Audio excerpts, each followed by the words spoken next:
Hey, Dr. Jonathan Shepard here on another Friday afternoon. Ask the Doctors broadcast. It's wonderful to be with you again. I was meeting with our team over at Hope Health Systems just this week, and we were reminiscing on how we got started back in March of 2020 and how we have just continued to kind of steamroll with this plan and ship or whatever device you want to call it. I am grateful to be with you another Friday afternoon. I pray that all is well wherever you are at. Here in Maryland, it has been raining, pouring, really all day. And just hope that wherever you are, you're safe and that you are indoors. If you don't have to be outside, I hope that all is well within your family. Today is Friday, June the 11th, 2021. And I want you to come on in, have a special show for you today. Man, I have some awesome guests with me. I am so privileged that they consented to be with me today. I will get with them just in a couple seconds here, but just wanted to invite everybody into the room. Ask the Doctors is sponsored by Hope Health Systems, which is a mental health organization where I serve as Chief Medical Director, and we're located in Woodlawn, Maryland. We'll do you some good if you come on over. This is Men's Mental Health Month. Wow. Men do have mental health issues, and so it's so appropriate that I'm mentioning this now because even over the last couple of weeks, I've been getting more requests for men who are seeking out mental health services. We know that the statistics tell us that women tend to deal with mental health disorders more than men, but I would argue that it's probably equal. It's just that the men don't report it. And I want men to know out there as you're watching, it's okay to get help. It's okay to get a therapist. It's okay to talk with someone if you're struggling with mental health disorders. I just tell people it's not okay to stay where you're at. And when you come out of this pandemic, we want you to be stronger. We want you to be smarter, wiser, and we want you to be healthy and whole. And so I celebrate this is Men's Health Month. And so we want to emphasize men and knowing their person, and not just their, I should say the person, I know their physical and mental well-being. That's what I really want to say. As a man, you should know about your health, about your body, inside and out, and then know what you can know about the mind. And even as I have been able to help some men, even today, I want you to know that it's okay to seek out the help that is needed. We've been through some real troublesome times. And during these times, it's all right to have someone, as they say, in your hip pocket or back pocket to make sure that you can talk through some things. The thing I just ask is that you make sure that person is qualified.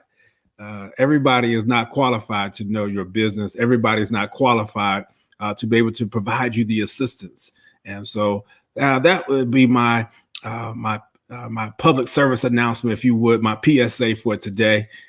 Let's go out, make sure we're good. Man, I am privileged.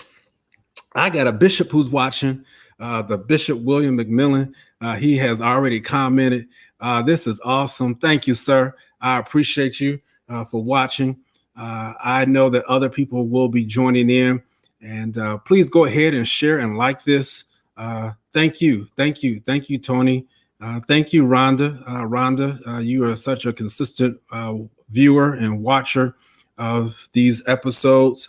And I want you all to stay tuned because I have some very special guests who are going to be with me as I deal with, again, the topic of performance review of how our children have done or have been performing in the virtual classrooms. Let me tell you, as a child adolescent psychiatrist, I am working at a pace that I have not seen since I was in residency. Why is that a big deal? Because in residency, I did not control my own schedule.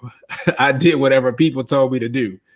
And I am finding myself now that even now that I'm, chief medical director, I'm just doing what people tell me to do because it is just something right now as people are really struggling dealing with their emotional and mental health issues.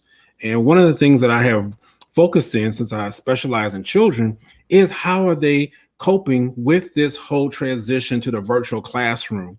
And so last week, we did part one on the performance review. We looked at the educational, mental health, and economic fallout. And so that was wonderful, and had some tremendous guests. But I wanted to bring on a whole nother perspective. And we'll be doing a whole series this month on Fridays about how our children are doing in the classroom. So this week, I have with me two special guests. I'm going to bring one on now. And she has been with me before. Hope Health Systems, I know you're out there watching and looking. She has been with us before. I believe that was in December of 2019. She came and spoke to the entire consortium, if you would, of clinicians that we have when we were having our in-person conferences. Man, I miss those. She might have been the last person to speak at our in-person conference. That might be, isn't that something? But I remember she came over and brought one of the students, and that was such a highlight. And this woman has been promoted through CNN. So let me stop. I told her I was going to let her talk about her own self. And so I want to bring on Principal Carlinian Thompson.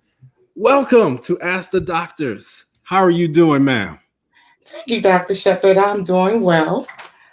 This is a great opportunity and a privilege, and I'm honored that you asked me to come and be a participant on today.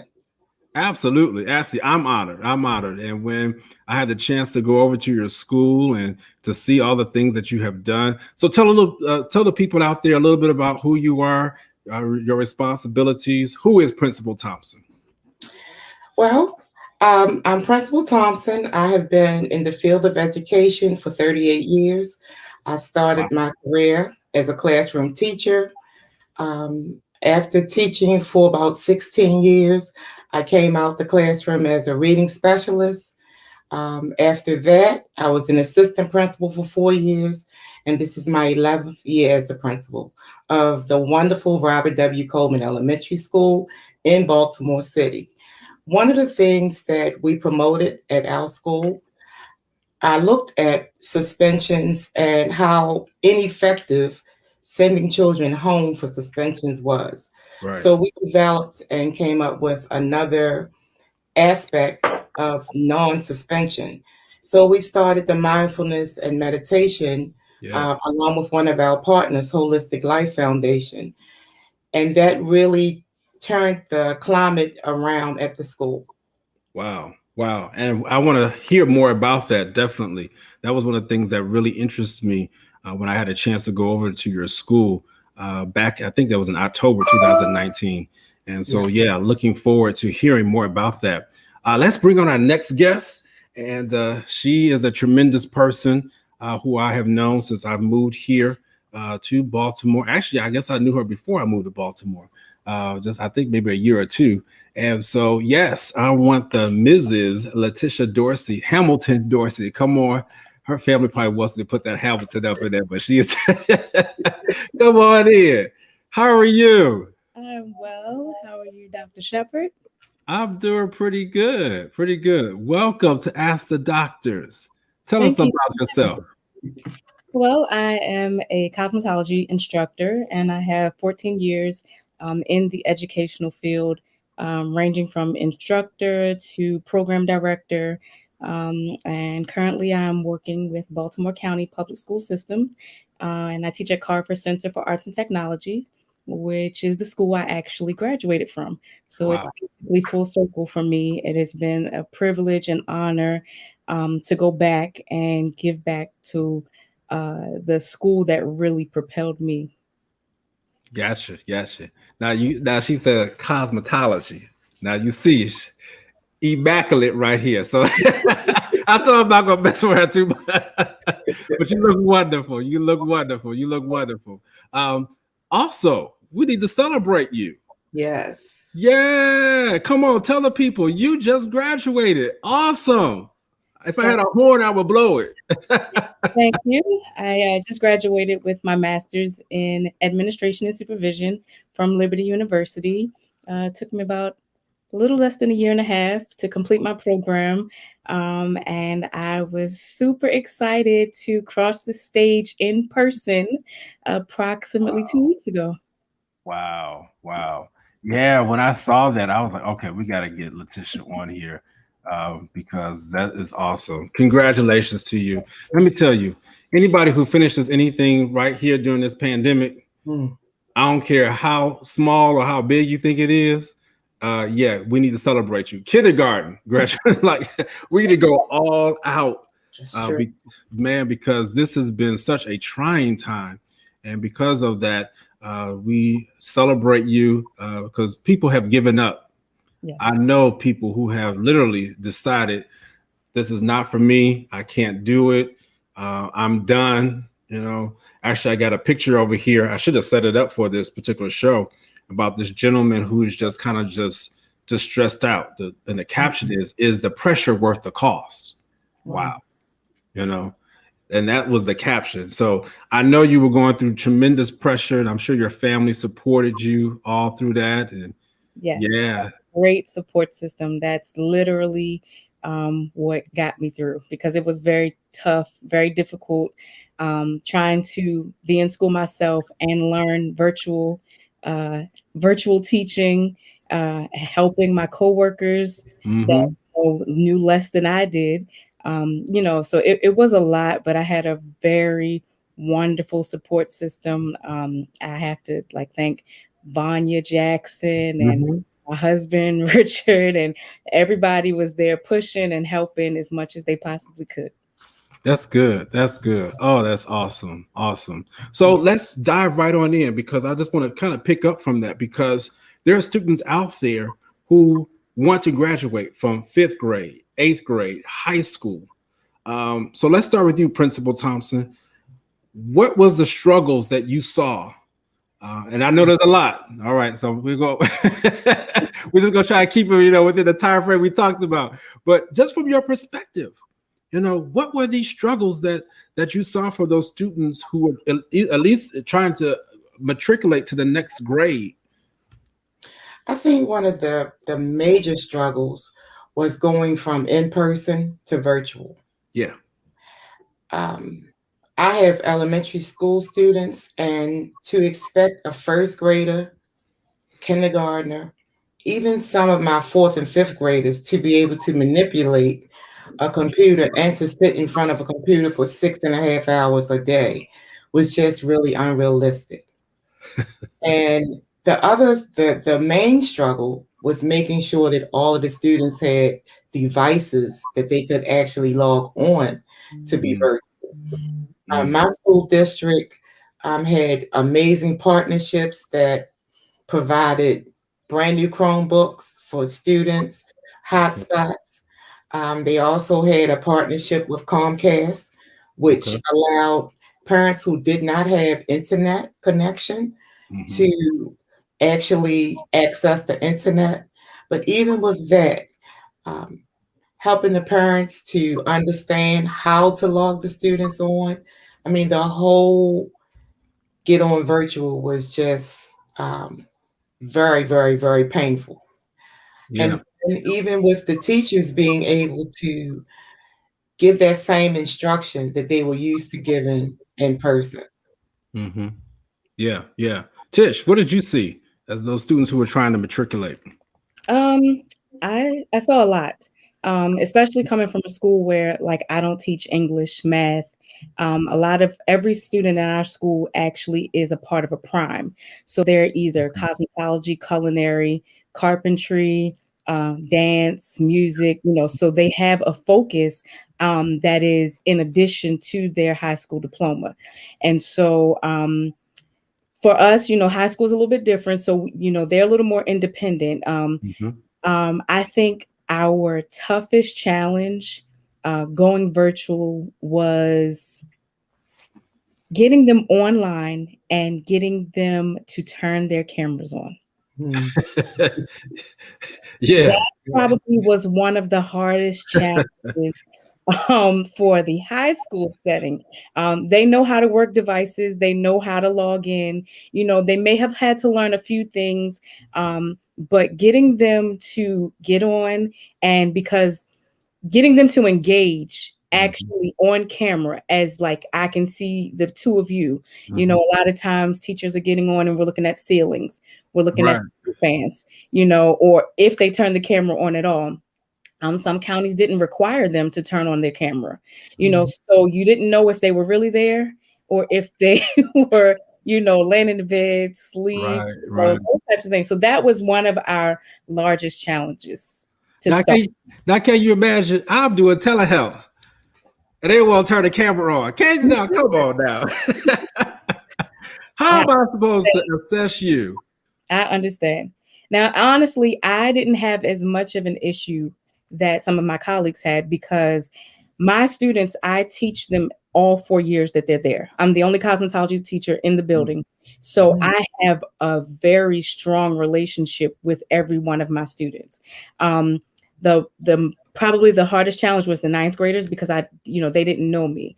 But my upperclassmen, 10th grade and up, they know, okay, we're not here to play. We got Mhm.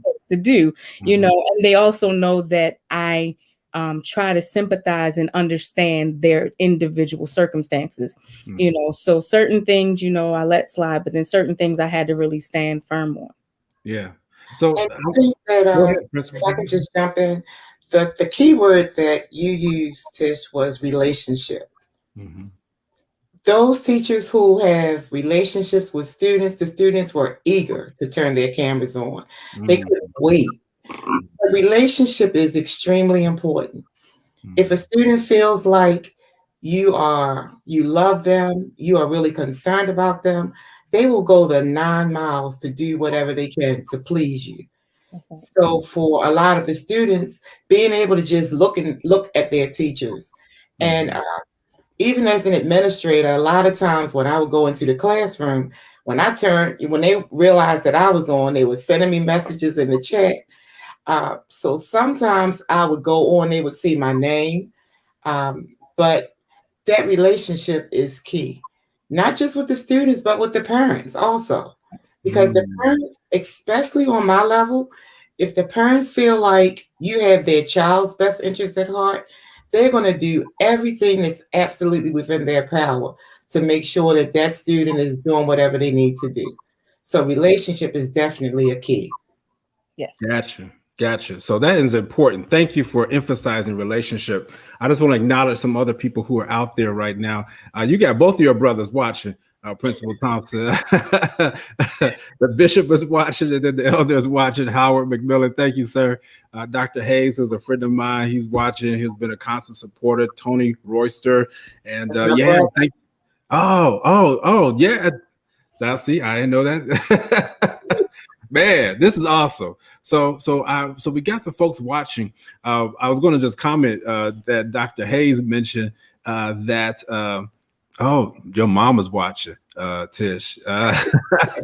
Dr. Hayes mentioned that they were having some problems with their churches. People turn their cameras on, as you go through meetings or whatever it is. I know what it's like. Well, I'm presenting at different places. All you see is a name. And so I tell people, well, by the time I'm done, you will have turned your camera on. And so I think of it as kind of a challenge to get people to turn their cameras on. So thank you, though, because that is important. It really is important to understand that relationship is huge. It's huge. It's huge. So with that and building upon this conversation that we're going to, Baltimore City Public Schools decided to do something that people have really been scratching their heads about. Mhm. And that is the task, well, not the task, the privilege, I'll just say it like that, because it's a privilege to pass all students this particular school year. Now, am I correct with that? Just make sure. Is that correct? Because you are teaching in Baltimore City. Is that what's happening?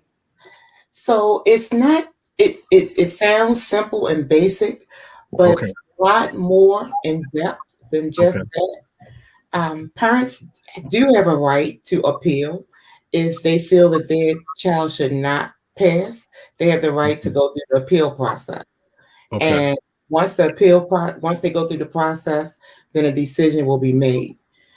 but there is so much work that is going to go into the upcoming school year. The work is actually starting now with administrators and with support staff. The children are not just going to be passed to the next grade. There's an expectation that goes along with that. Intervention, individualized learning plans are already being worked on. So it's not just like I'm going to take a first grader who's not ready for second grade and expect that second grade teacher to just take that child and move that child on. No, and interventions will be in place. Okay. The reality is, Mm-hmm. with our children being home virtually for most of the school year, we didn't go in person until my students came in the building in March. Okay. When those students walked in the building, it was a whole different feel for me. As an administrator who's used to being outside, greeting the students as they get off the bus, coming into the building, because we're in a swing space. We were fortunate to be privileged to get a 21st century school built. We will go back into that building in August. But in the meantime, the students were bused to the school. So we would be outside greeting the students, hugging the students. So to go into an empty building from March of last year to March of this year was a whole new experience as an administrator. Mentally challenging because you're used to the students. And even when the students came back, it was a whole different feel because my students are used to me hugging them and embracing them. But with CDC guidelines and regulations, we had to adhere to that. Absolutely. Go ahead, Tish. So, although I don't teach for Baltimore City, I'm in Baltimore County. They did not make that specific mandate with Baltimore County, but failing a student would be very difficult right around in this time. Wow. And there are a lot of mixed emotions concerning that topic because there's a lot of gray area. There are a lot of unanswered questions, not just for the parents, but for some of the teachers, for some of the administrators for that matter. And so when we look at, having students pass to the next level, in all honesty, I think it was best put that it really it would be best looked at on an individual basis because every child situation is different. And so to pass them could be a disservice if not followed up properly. Right. So just to pass them could be, like I said, doing a disservice if we don't have everything in place. And just like I call her Aunt Lillian, but Principal Thomas says, the planning is starting now. We just had a meeting, even for cosmetology. How are we going to implement the next year? Because next year looks even different. Even though we're returning to the building, it's still a large difference versus what we're used to. We just like her school, we were out. I think I was probably the last shift to go back into the building, late March. High school again. And it has its challenges. But if we have those things in place now and not try to play so much catch up, it could be very beneficial to a lot of students that are getting past that do need additional assistance. So I know, for instance, we're offering a lot of summer programs, a lot of enrichment programs to help assist, get them back to where they would be considered on track. Gotcha. And then, the other thing to take in consideration is the different learning modalities for students. I mean, the reality is, being in a doctoral program and everything is online, and it's difficult for me as an adult. So just imagine children who are used to hands-on activities. There are some children who are visual, some that are kinesthetic, but to have to be put in that one size fit all category was not fair to our students. And as good, and I have some excellent teachers at my school, as good as the teachers are, even the teachers felt like they weren't reaching students with to their capability Yeah. because it was virtual. Yeah. Yeah. When students have returned to the building, Mhm.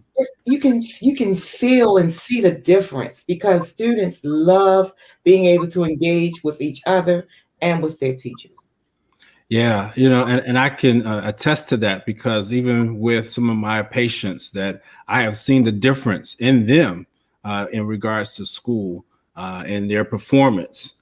Some students who were failing, uh, I mean, students who normally get all A's prior to the pandemic, they were failing, just low grades, literally turned it around. Mhm. There were some boys that I had who work with me in who are in high school, Tish, and they were struggling.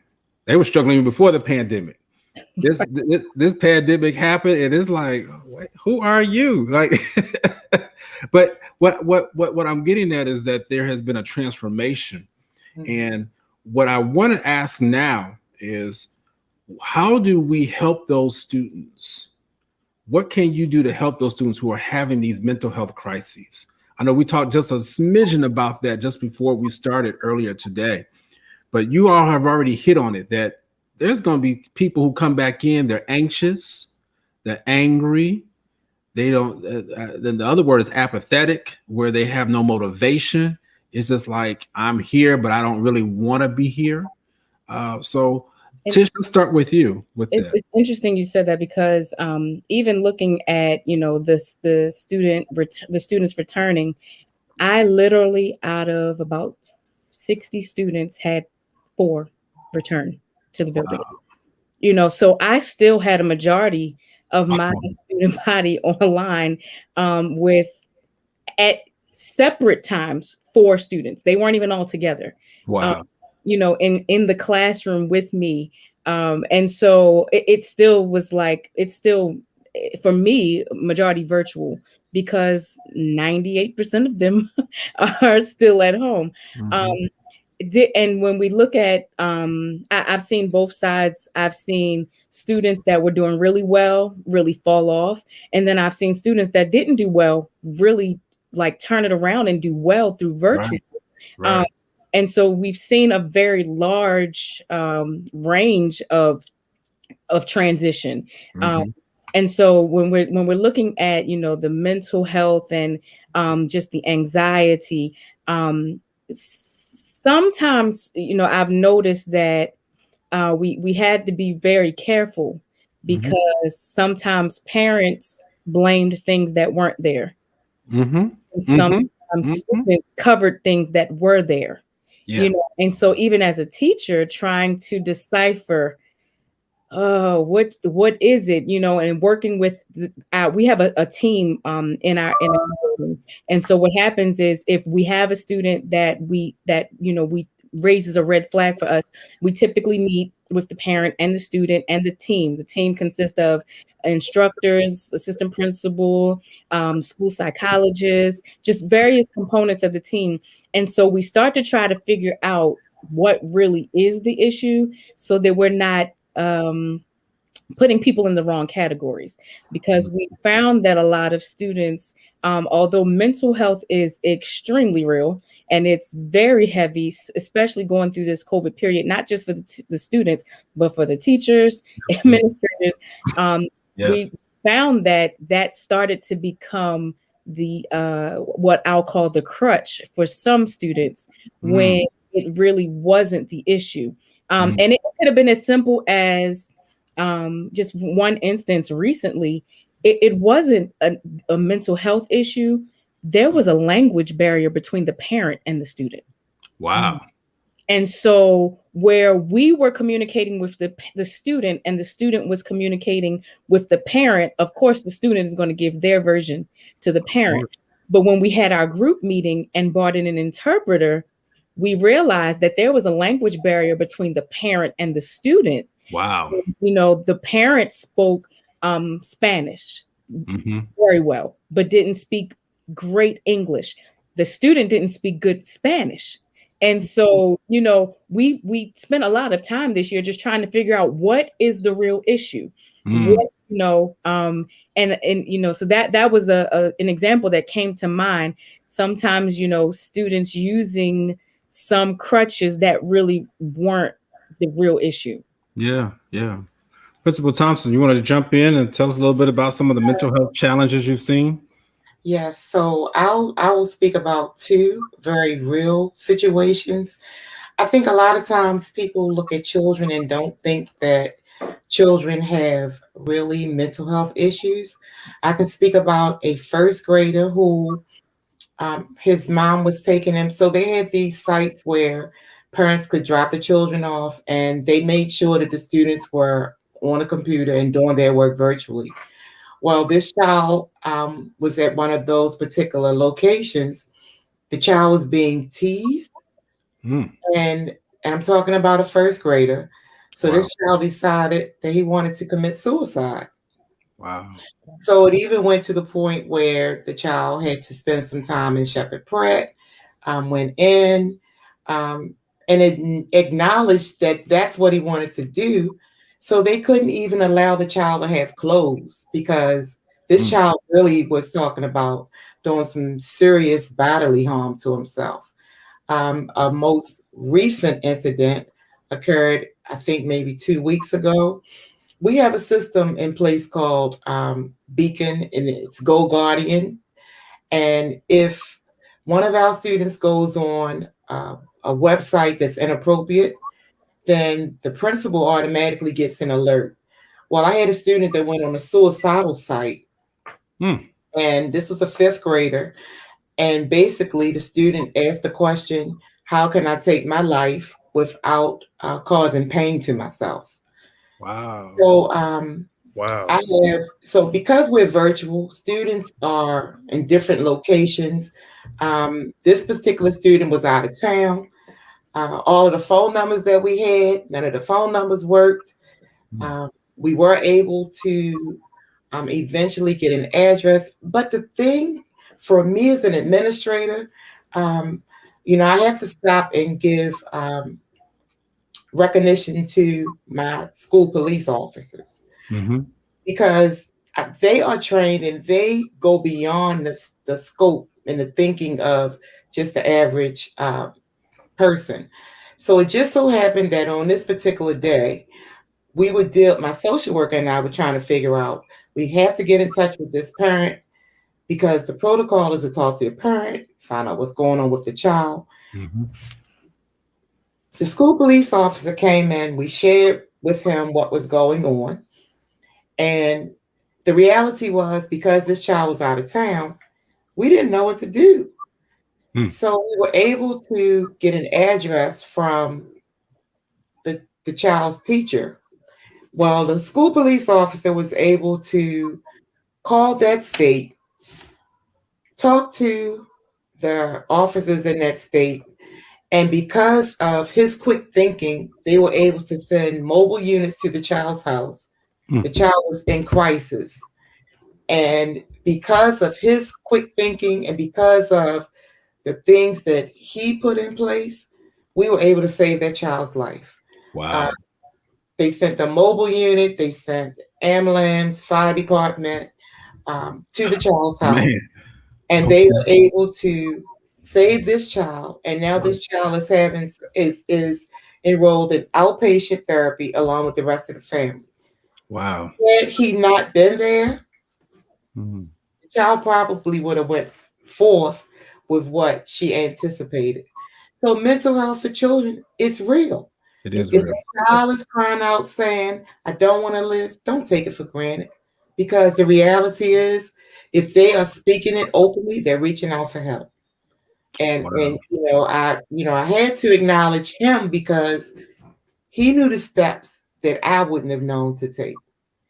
Wow. It goes back to having a relationship where you reach out to those resources that are provided for you and you use them, especially in situations that are beyond your thinking and beyond your control. Yeah. Wow. A first grader, you said? I had a first grader, and the last episode was a fifth grader. First grader. Now, let me tell you all, the science has already shown us back in 2018 that Black children between the age of 5 to 12 have taken over as the highest number of children, or the greater percentage of children who are committing or completing, as we say, not committing, but completing a suicide. And so this is just proof right here, what Principal Thompson is saying. First, and now what did the first grader say again? That just kind of threw me. That the first grader was talking about being stressed out or something. You said He was being teased at the He was being site, teased? and to the point where he just didn't want to live. Wow. Imagine first grader, was 6, 7 years old, something like that. Yeah. Yeah. So suicide is real. And we're going to have to be careful that even as we go back into the schools, so many of our children have been traumatized. Yeah. They've been traumatized with what they have seen on TV. We live here in the Baltimore area, and I was just listening to the mayor of Chicago earlier this morning and just talking about how the increase of the number of homicides that have occurred across this country. Well, Baltimore, we are not exempt, and we are already on record pace to continue to beat our old numbers when it comes to homicides. And so that is just so distressful. So our children are coming back to school. That's my point. Traumatized. Tish, what are you seeing? And again, regarding trauma and related to what we have seen over the last year with the racial injustices, and then I'll take it from there. Wow. Especially with high school level, Yep. very well aware. Yep. Very well aware. So I've seen Yep. this year anything from students losing parents, siblings to COVID, Wow. to students participating in riotous activity, Mm-hmm. to I've seen things that I never thought that I would have to watch my students encounter, whether it was choice or force. And I think that as a teacher, I think parents really got to see what teachers endure on a daily basis a little bit more not even a little bit more, a lot this year. Right. The range of issues and problems that we deal with their children is just, I told the guidance department, I said, I need an honorary I need an honorary plaque from this department and because I get pulled into so many guidance meetings, to assist my students because they're with me, every year. But I think that one thing that teachers really have to do is really be prepared for so much more than the set curriculum. Like cosmetology goes way beyond me teaching relaxers, color, cut. I mean, I literally, when they say cosmetology and hairdressers, therapy, we're therapists. Imagine being the teacher of high school students, with all of these issues that are going on in the world and trying to control certain conversations. My school, we want them to talk. We want them to be expressive, but then at the same time, we have to monitor how far the conversation goes, how far, because it could turn into a fight. It could turn into, so we have to be so flexible. And I think one of the biggest things as a teacher in the classroom that we have to be prepared for is stability and flexibility at the same time. We have to be stable. We have to be stable. We have to be firm in what we know our assignment is, but then also be flexible enough to bend a little bit when we have certain issues right in our face that we can't just push and ignore. Especially, we talked about relationship. When we have these relationships with students, we want to build these relationships, and we want that open door policy that doesn't cross the line of disrespect, but has, a weight that that says, I can talk to this teacher and I know we could have a decent conversation in our class. So we have to be stable. And we have to find a stable environment mentally within ourselves, but also have flexibility at the same time to bend with basically the wind as each day comes, as we're starting to return with all of these students who've lost parents, who've lost loved ones, who've lost friends, who've now become homeless because their parents lost their jobs, who now are experiencing so many different things, not just with COVID, but with racism, with the change of our presidential body. I mean, we're just dealing with so many things, and the term teacher now comes with so many branches. So many branches. Right. I mean, it really does. You know, you're the housekeeper in some aspects. Yes. Because there has been some teachers I've heard about, they've actually had to go to the person's home. Oh, yes. I mean, I've had one student for one instance, really quickly, where we provide them with devices. This student, of course, she's a little more of age, but not 18. Student took her device and created a dating account.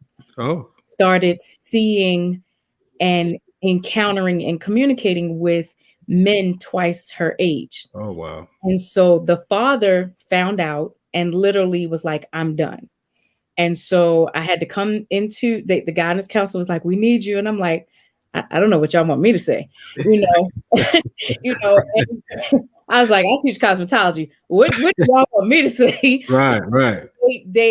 I can appreciate it because that told me that they trusted me with the student, but I basically had to talk to the parent and the student, letting the parent know, giving the parent confidence. First of all, this is your child and you are the most stable thing that they have, so as much as you think that you're failing your child right now, no, they're going to test you, but you got this, like, sir. And it was a father and a daughter, so that connection, I was like, I understand, you ready to hurt somebody, right. But right now you are the most stable thing in her life, and to walk away from her would be failing her. And then to turn around and tell the student, okay, you're dead wrong. Like, now you're wrong, and we about to get this corrected, and I'm going to do whatever I need to do to make sure you get back on track. And and that happened right as we were transitioning into COVID. And that student wrote me a letter and said, if you hadn't have stepped in to talk to me and my father, I wouldn't have graduated, because she graduated the last year. I wouldn't have graduated. She said, my students have to they sit for their state board exam, as well as their high school diploma. And she's like, I would have just walked away and literally made a mess of my life, And so when you hear those type of stories from your students, it's probably one of the most rewarding parts of the job. But it's the challenges are very serious and heavy. Absolutely, man. Thank you for sharing. I mean, this is what we're calling the performance review, and I tell you, the review that we hear in the media has just always been so negative, and so. Right. Thank you for sharing these positive thoughts. And that's one of the major reasons why I host these forums, because we need to hear from people like you, Principal Thompson, from people like you, Letitia Dorsey. Assistant Principal Vanya Harris Jackson is out there. I just want to acknowledge her. We already talked about you, my sister. So we're going to get you on here as soon as the schedule allows again. And just want to acknowledge again a few other people, Vivian Durrett and Diane Ryan, just resetting the room real quick. And Sharice Roberts is out there. Thank you, Sharice. And I always appreciate your comments. And so this has been awesome. I'm going to start winding it down because this has been a tremendous discussion. Truthfully, it really has. It's helped somebody. It's helped me. Really even give a whole different perspective as to how our children are faring.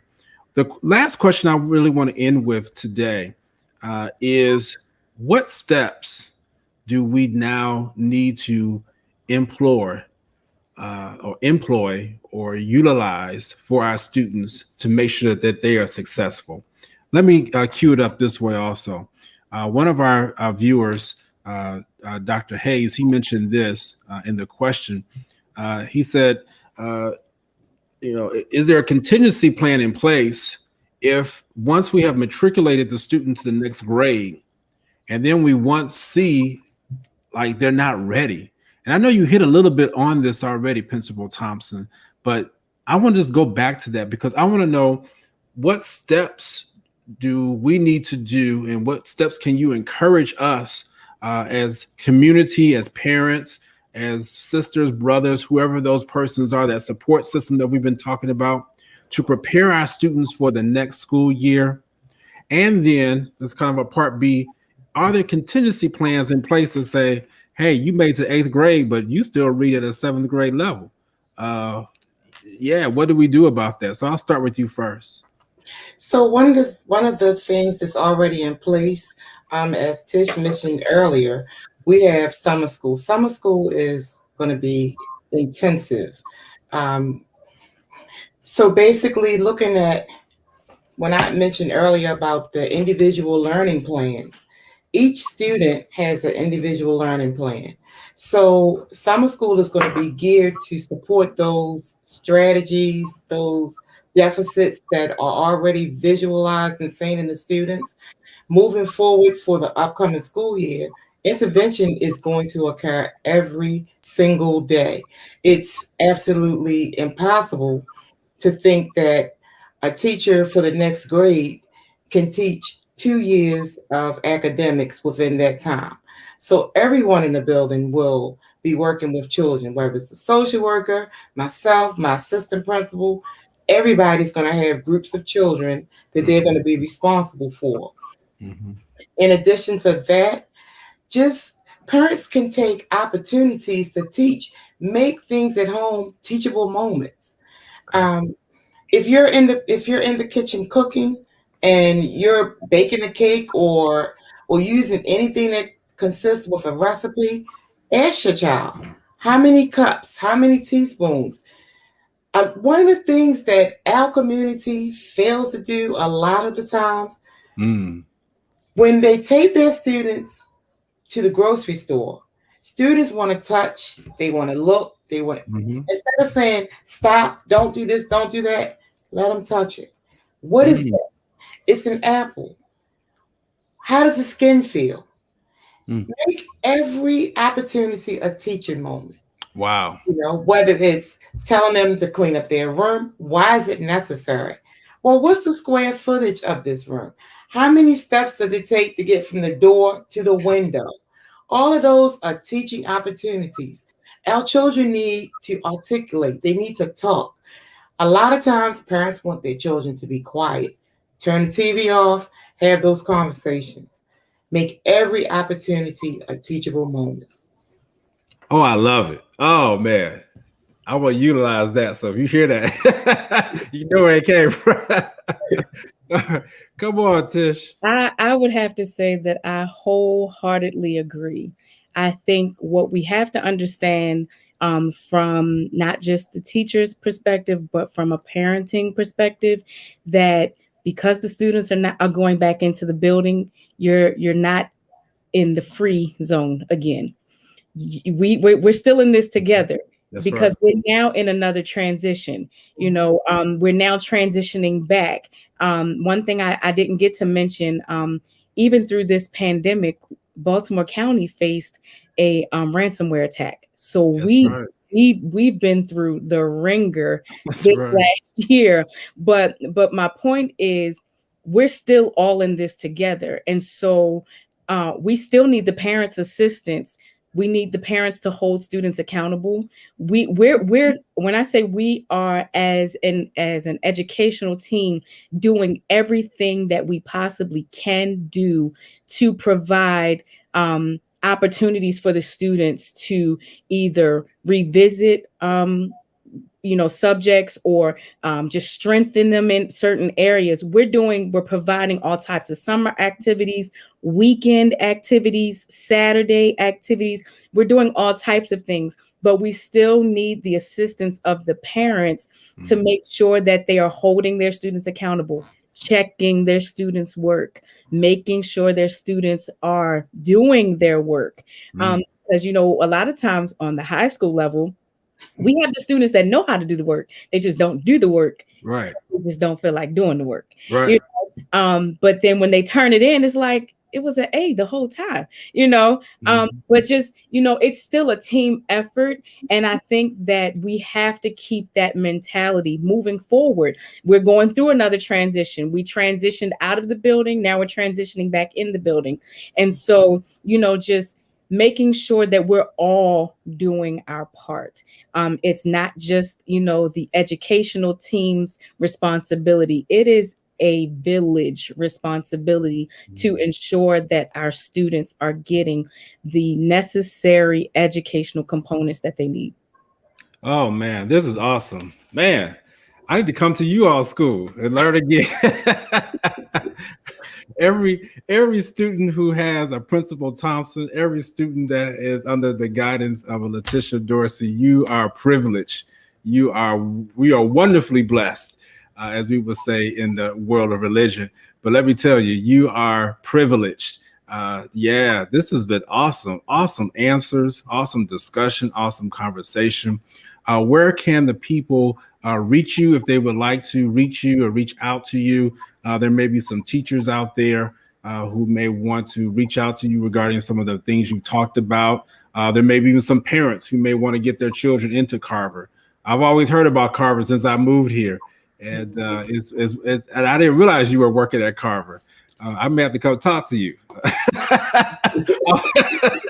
Anyway, I won't say too much more. I'll get in trouble. Lord, I didn't know you were at Carver. I think I did. I just must have forgot. But oh my Lord, yeah. This has been awesome. So where can people find you? I know they can find you over at Robert. Is it Robert Coleman? Robert W. Coleman. Robert W. Coleman. Yeah. If people want to reach out to you, Principal. So my email address is ca.thompson@bcps.k12.md.us. All right. Say that one more time. C.A. Thompson at bcps.k12.md.us. Gotcha.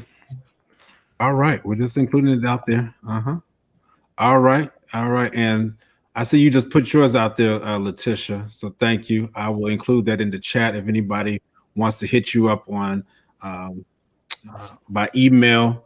And we do have that happen. So I want people to know that there have been several people who have followed up with me in relation to needing mental health services for their families, for their children. And I like to put people on who have great wealth and knowledge that you all have demonstrated today. And you've talked about some of these summer programs. I know some parents are out there really, really struggling to figure out what to do for their children for the summer. So hopefully, if you're out there, parents, you can email Principal Thompson, email Letitia Dorsey, and they can provide some guidance for you. So it looks like you want to say something, Letitia, before. Oh, no, I'm good. You good? Okay, all right. It looked like you were about to bust to say something. All right, so thank you again. This has been a wonderful episode of Ask the Doctors.